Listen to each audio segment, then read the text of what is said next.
명의 변경했다 해가지고 나 청산고청 안 해요. 그럼 기각됩니다. 일부러 누락시켰다. 고의적 누락하면 기각될 수는 있지만 2차 보증서 제출하는 중이고 만약 개인 빚을 못 갚아서 소송이 들어오면 기각되거나 문제가 생길까요? 개인 채권자가 있는데 개인 채권자를 채권자 목록에 안 집어넣었다는 거죠. 안 집어넣고 있는 상태에서 소송이 들어왔다. 일단 소송 들어온 건 법원은 몰라요. 본인이 알려주거나 그 개인이 법원에 알려주지 않느냐. 근데 그 개인도 이 채무자의 사건 번호 이런 걸 모르니까는 채권자 목록이 없으면 모르잖아요. 모르니까 법원에 알릴 수도 없어. 본인이나 그 채권자 법원에 알리지 않는다면 개인의 생도 그냥 진행이 되는 겁니다. 아무 문제가 없어요. 두 번째, 만약에 그 개인이 채권자 목록에 포함되어 있으면 뭐 소송을 하더라도 소송을 하도 상관없어요. 기각 안 돼요. 소송하는 게. 채권자 목록에 들어있지 않은데 빠져 있는데 어떻게 그게 알게 됐어. 개인에서 하는 걸. 법원에다가 일부러 누락시켰다 나를 갖다가. 채권자 목록에 채권자를 고의적으로 누락하면 그건 안 되는 거거든요. 그때 집어넣으면 돼요. 깜빡했다. 변명하면 돼. 기각 안 돼요. 어떤 문제가 발생하더라도 개인비 때문에 기각되진 않습니다. 다 대응할 수 있습니다. 개인회생 전에 아파트 명의 변경하면 문제가 될까요? 채무 인수만 하고 싶은데 주택보증공사에 이게 명의 변경해도 더 불이익하지가 않아요. 집을 가지고 있어. 예를 들어서 1억짜리 집이야. 5천 담보가 잡혀있어. 그럼 청산가치가 5천이잖아요. 가지고 있으면 청산가치 5천이에요. 근데 명의를 변경했어. 명의 변경해도 청산가치가 5천이에요. 변하는 게 없는 거예요. 그러니까 명의 변경했다 해가지고 나 청산5천 안 해요. 그럼 기각됩니다. 방금 전까지 자기 거였는데 이제 와서 이제 명의 바뀌었다고 내 거 아니에요. 청산가치 안 해. 이러면 안 되죠. 청산가치 넣으면 문제가 안 되는 거예요.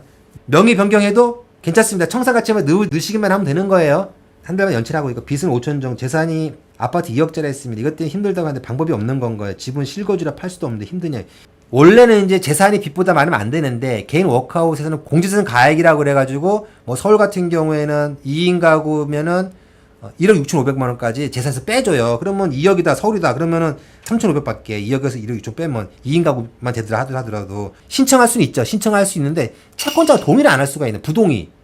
왜냐? 내가 뭐 8년 동안 이걸 나눠서 받느니 그냥 집 경매해가지고 한 방에 찾아가는 게 낫다. 그 돈을 경매에서 받아가지고 다른 데 빌려주면 제대로 이자를 받을 수 있잖아요. 원래 이자를. 그게 낫다고 판단할 수가 있는 거래. 부동의 가능성이 있는 거야. 부동은. 재산이 빚보다 많으신 분들은 반드시 개인 워크아웃이 된다 이렇게 볼 수가 없어요. 될 수도 있고 안 될 수도 있다. 채권자 부동의 할 수도 있다 라는 거예요. 네. 그러면은 방법이 뭐냐? 워크아웃 해보고 워크아웃이 안 된다. 아파트가 있으니까 담보 설정한 다음에 5천을 빌려서 갚으시면 되겠네요. 회사 새마을금고 사내대출이 있는데 얼마 전 카톡으로 고객님께서 발급하신 증권에 대한 피보험자의 보험금 청구가 접수되었습니다. 라도 서울보증보험에서 문자가 왔는데 이게 무슨 말인지요? 변호사 사무실에 알려줘야 하나? 예. 사내대출이 있는데 그거를 서울보증보험에서 보증을 쓴 거잖아요. 그러니까 본인이 못 갚으니까 새마을보험에서 보증보험에다가 사고 신고를 한 거야. 이제 채무자 돈을 못 갚으니 서울보증보험이 대신 갚아라. 그 얘기 대신 갚을 거고 이제 이 채권자 목록에 들어가 있어야 되는 거니까 그러니까 새마을금고도 채권자 들어있고 그 다음에 서울보증보험도 장래 구상권자 들어있으면 별로 할 게 없어. 가만히 있으시면 돼. 근데 혹시나 새마을금고는 들어있는데 서울보증보험이 빠져있다. 그럼 알려주셔야 돼요. 그 대리인 사무실에 알려주세요. 둘 다 들어있다. 그럼 안 알려주셔도 돼요. 채권자 목록에 새마을금고도 들어있고 서울보증보험도 들어있으면 안 알려줘도 됩니다.